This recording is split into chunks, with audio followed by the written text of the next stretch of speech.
হাসবুনাল্লাহু ওয়া নি'মাল ওয়াকিল নি'মাল মাওলা ওয়া নি'মান নাসির।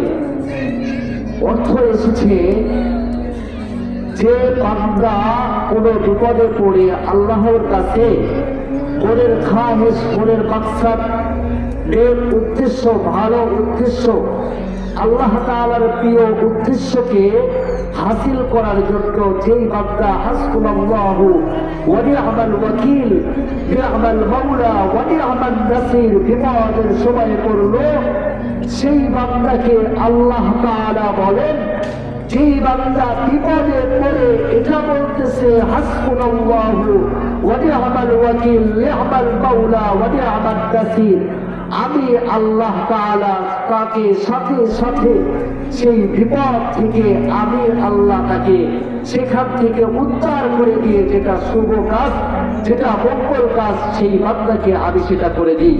তাহলে আমার আপনার একটা জিনিস লক্ষ্য রাখতে হবে, বর্তমান এই জেনারেশনে, বর্তমান এই বাংলার যুগে, বর্তমান আমাদের রাষ্ট্রতে আমি আপনি যেখানে যাই, যেখানে বসবাস করতে লাগি, আমার আপনার পাড়া প্রতিবেশী সমাজের ভাই, আমি আপনি যখন একটা ভালো কাজ করতে লাগি, দিনের একটা ভালো কাজ করতে লাগি, আল্লাহকে রাজি খুশি করার জন্য কোনো একটা ভালো কাজ করতে লাগি, সেইখানে আমার আপনার বাধা দ্রব্য বেশি সৃষ্টি হয়। কারণ মানুষ ভালো কাজ দেখতে পারে না, আর উপর থেকে আল্লাহ ভালো কাজ দেখতে পারেন। আল্লাহ বলেন, আমার বান্দা যখন ভালো কাজ করতে লাগে, ইবলিসের কিছু বন্ধু, ফিরআউনের কিছু বন্ধু, আবু জাহেল, আবু লাহাবের কিছু বন্ধু, বংশধররা সেখানে বাধা দিতে লাগে।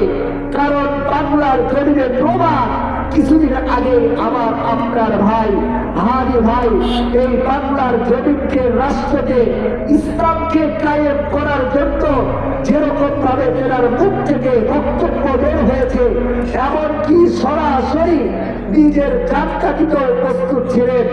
আল্লাহ তাআলা তাকে জিহাদের জন্য প্রস্তুত করে রেখেছিলেন। সেই উসিলাতে ফিরআউন, আবু জাহেল, আবু লাহাবের বংশধর দিয়ে তাকে শেষ করে দিলেন, তার মায়ের বুক খালি করে দিলেন।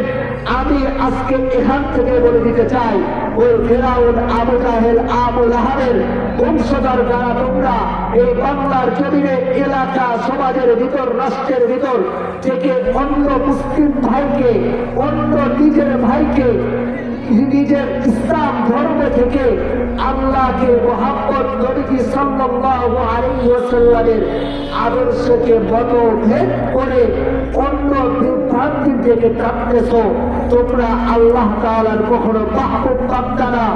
এটা ভাবো না যে বর্তমান যুগে তুমি সময়ের জন্য তুমি শান্তিতে রয়েছো, কিন্তু তোমার চক্ষু দুইটা বন্ধ হবে যখন কবরের ভিতর তুমি, যখন তোমাকে জিজ্ঞাসা করা হবে আর রব্বুকা, তোমার রবকে, আমার দীনুকা, তোমার দীন কি, আমার নবীকা, তোমার নবীকে, তিনটার অ্যানসার উত্তর দিতে পারবো না, তিনটার অ্যানসার করতে পারবো না, বলতে পারবো না আমার রব আল্লাহ, বলতে পারবো না আমার দীন ইসলাম, বলতে পারবো না আমার নবী হযরত মুহাম্মদুর রাসূলুল্লাহ।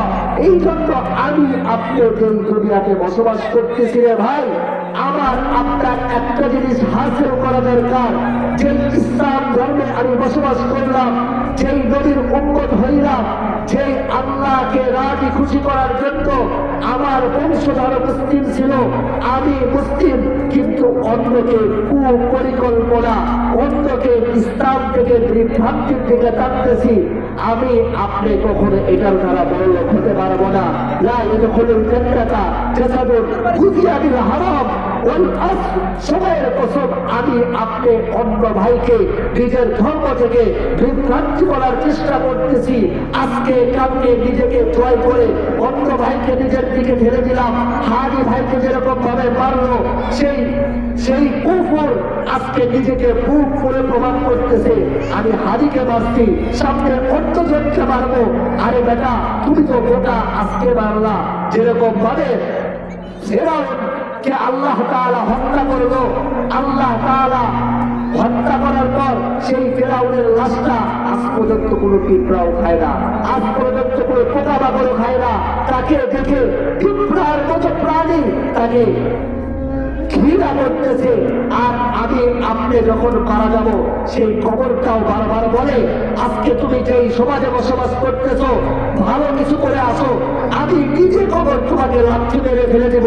হাইরে ভাই, আমি আজকে যেই সমাজে বসবাস করতেছি এইখানে যদি আজকে গানের আসর দেওয়া হতো, কিসের মাগরিব কিসের আসর, এখানে লোকজন দিয়ে ভরপুর হয়ে যেত। ইন্নাল্লাহা মা'আস সাবিরিন ওয়াল আস, সময়ের বছর ধৈর্য নিয়ে থাকো, ধৈর্য নিয়ে ইবাদত করো, তোমার আমার জন্য ভালো কিছু অপেক্ষা করতেছে। আজকে এখানে গানের আসর হয় নাই রে ভাই, আজকে এখানে দু একটি কোরআনের কথা বলা হবে, এটার বিনিময়ে আমি আপনি জান্নাতটা কিনে দিতে পারবো। আর এইখানে গানের আসর হইলে আসর পর কি মাগরিব পর কি এইখানে লোকজন দিয়ে জায়গা দেওয়া যেত না।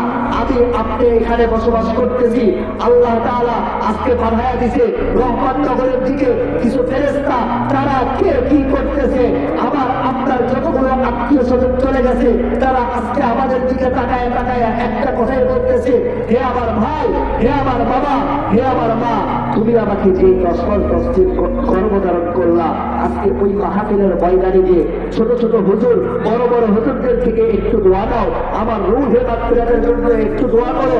আমি আপনি যখন এই দুনিয়াটা থেকে চলে যাব, আমার আপনার জন্য দুনিয়াটা বড় স্বার্থপর হয়ে যাবে। আমার ভাই আমার কবরের সওয়াল জবাবের উত্তর দিয়ে আসবে না, আমার বংশধর দিয়ে আসবে না।